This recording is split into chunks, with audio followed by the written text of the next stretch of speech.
Pembacaan Alkitab tanggal 3 Desember tahun 2022, hari ke-337.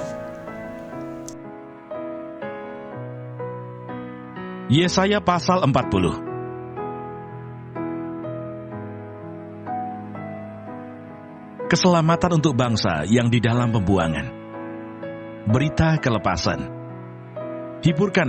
Hiburkanlah umatku, demikian firman Allahmu. Tenangkanlah hati Yerusalem, dan serukanlah kepadanya, bahwa perhambaannya sudah berakhir, bahwa kesalahannya telah diampuni. Sebab ia telah menerima hukuman dari tangan Tuhan 2 kali lipat karena segala dosanya. Ada suara yang berseru-seru, persiapkanlah di padang gurun jalan untuk Tuhan. Luruskanlah di padang belantara, jalan raya bagi Allah kita. Setiap lembah harus ditutup, dan setiap gunung dan bukit diratakan. Tanah yang berbukit-bukit harus menjadi tanah yang rata, dan tanah yang berlekuk-lekuk menjadi dataran. Maka kemuliaan Tuhan akan dinyatakan, dan seluruh umat manusia akan melihatnya bersama-sama. Sungguh, Tuhan sendiri telah mengatakannya. Ada suara yang berkata, berserulah. Jawabku, apakah yang harus kuserukan? Seluruh umat manusia adalah seperti rumput, dan semua semaraknya seperti bunga di padang. Rumput menjadi kering, bunga menjadi layu, apabila Tuhan menghembusnya dengan nafasnya. Sesungguhnya lah bangsa itu seperti rumput. Rumput menjadi kering, bunga menjadi layu. Tetapi firman Allah kita tetap untuk selama-lamanya. Hai Sion pembawa kabar baik, naiklah ke atas gunung yang tinggi. Hai Yerusalem pembawa kabar baik, nyaringkanlah suaramu kuat-kuat. Nyaringkanlah suaramu, jangan takut. Katakanlah kepada kota-kota Yehuda, lihat, itu Allahmu. Lihat, itu Tuhan Allah. Ia datang dengan kekuatan dan dengan tangannya ia berkuasa. Lihat, mereka yang menjadi upah jerih payahnya ada bersama-sama dia, dan mereka yang diperolehnya berjalan di hadapannya. Seperti seorang gembala, ia menggembalakan kawanan ternaknya dan menghimpunkannya dengan tangannya. Anak-anak domba dipangkunya, induk-induk domba dituntunnya dengan hati-hati. Mazmur 72.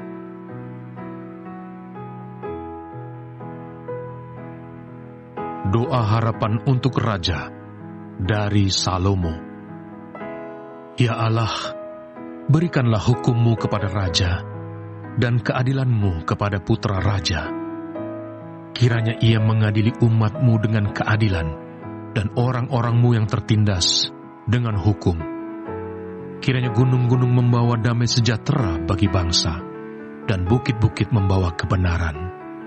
Kiranya ia memberi keadilan kepada orang-orang yang tertindas dari bangsa itu, menolong orang-orang miskin, tetapi meremukkan pemeras-pemeras.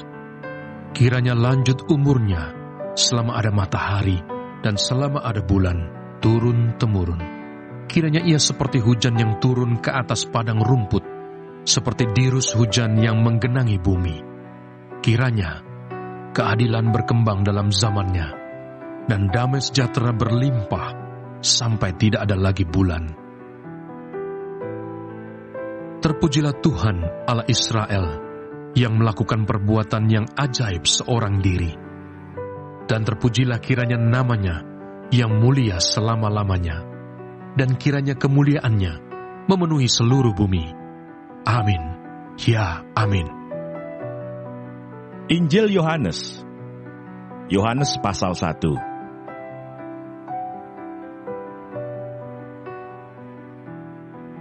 Kesaksian Yohanes tentang dirinya sendiri.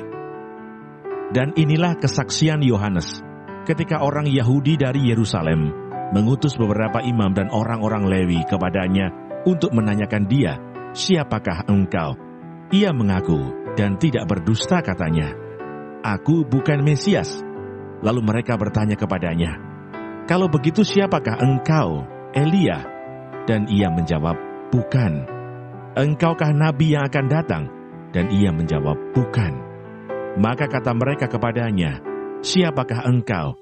Sebab kami harus memberi jawab kepada mereka yang mengutus kami. Apakah katamu tentang dirimu sendiri?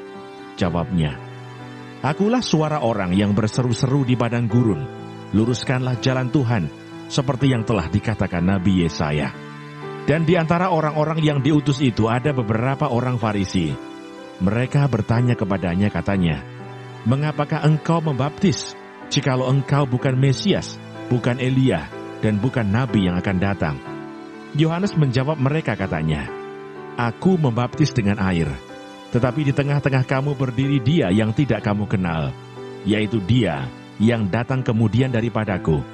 Membuka tali kasutnya pun aku tidak layak." Hal itu terjadi di Betania yang di seberang sungai Yordan, di mana Yohanes membaptis. Terima kasih. Tuhan Yesus memberkati. Amin.